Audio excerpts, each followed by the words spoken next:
shall now hear from the Leader of the Opposition for 5 minutes. If the opposition intends to contest the government definitions, it must do so during this address.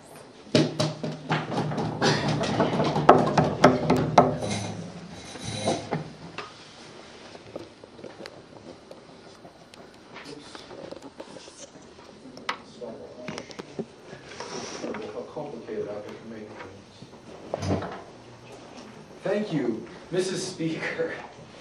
Now, healthcare is very important, and both sides of the House agree on that fact. Where we disagree is how we believe on both sides of the House we can give the best healthcare to the most number of people within a society.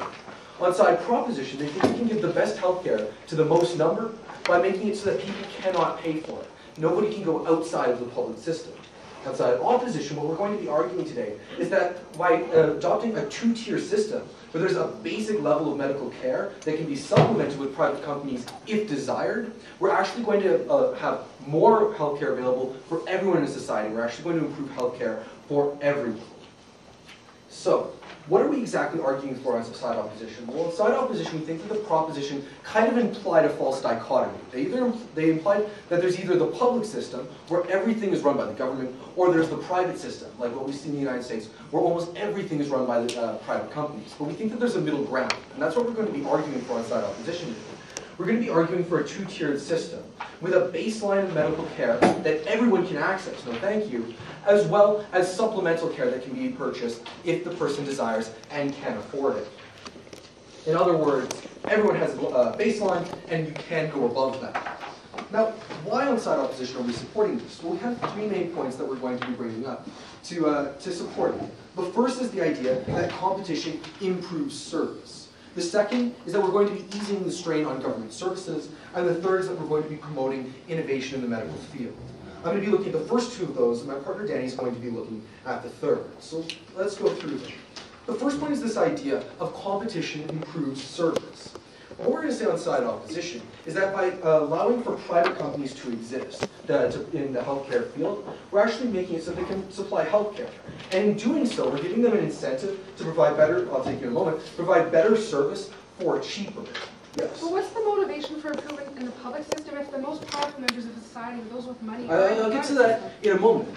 It's actually the second point of side opposition, this idea of easing the strain on the government, where we're going to be discussing that, as well as in Danny's point of innovation. So why is there an incentive to provide better services for cheaper as a private company? And the answer is the fact that by providing a better service for cheaper than the people you're competing with, you actually take a larger market share. In other words, you make more money if you do it better, providing a direct incentive for companies to try to improve their services and make those services cheaper. What we'd suggest is that by doing so, what we're doing is we're creating a market system parallel to a baseline of universal health care that will actually get better as time goes on, as companies continually try to compete with each other to make a better service for cheaper. We don't think that this idea of direct competition with each other happens in a public service, but no thank you.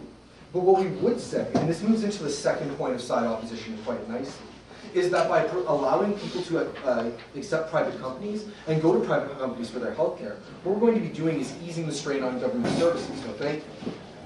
As more people choose to go private, what we suggest is that less people are going to be using government services. And what we think this means on side opposition is that we're going to see less of the problems that we're seeing all over the world with universal health care, with long wait times, and it being very difficult to see specialists for certain diseases. What we suggest is that as less people are using that universal health care, we're actually going to see the amount of money that can be spent on each individual person within it is going to go up. We're going to ease the strain on the broken system. And in doing so, we're going to help it, while simultaneously allowing people to achieve healthcare in other areas by going to private companies. We think it's going to make more money to go around for public healthcare, and it's going to allow people to access better healthcare privately. Now, what has the side proposition told you today? The first is this idea of we need more pressure to change. Everyone needs to have the same amount of healthcare. But on side opposition, we don't think that just because healthcare is important and is a right, I'll take it in a moment, that everyone has the right to have exactly the same amount of it. Yes, sir? So you believe that inequality should be based not on need, but on ability? I'm not sure exactly the aim of the question. But what we would be suggesting is that just like everyone has a right to have a certain amount of food, it doesn't mean that everyone has to eat the same things, and you can't buy better food because you have more money, or better housing, or better education. What we suggest to you is that the nature of living in a market system is that by having more money, you can access better things. That is the reward for doing well and well for yourself and making more money, is that you can use it. And we think that the pressure for change is going to come when we ease the strain on the government system. So what we'd say is that we're not actually saying that different people have different rights. We're saying that everyone has the same rights, and we're trying to make it so that everyone can achieve those rights as much as possible. And for that reason, we beg to oppose the motion.